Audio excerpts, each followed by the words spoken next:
պատերազմում եղել է կամավորական շարժում, դաշնակցության կամավորական շարժման հրամանատարը եւ անմիջական շփումներ ունեցել եկել։ Նախնի առաջ ողջունում եմ ձեզ նախատեսած երդասարտներին, մասնակիցներին։ Եթե Գևորգի մասին ուզենանք խոսենք,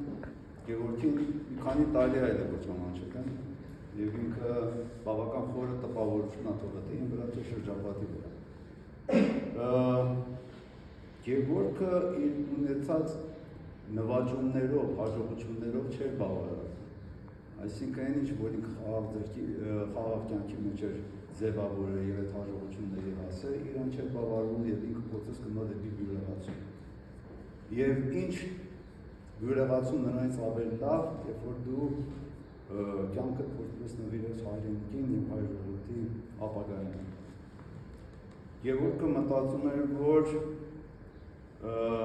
եթե հայրենիքը վտանգված լինի, եթե հայ ժողովուրդը լինել չլինելու առաջ կանգնեն,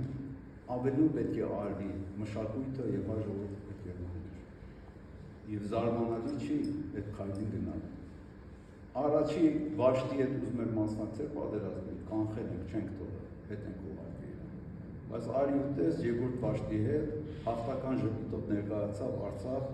եւ նորից զարմանալիորեն առաջի գիծ։ Միտեղ որ միգուցե մտածենք, որ իր տեղը չէր, բայց իսկապես հենց իր տեղը էր։ Իր տեղը հենց այդտեղ էր,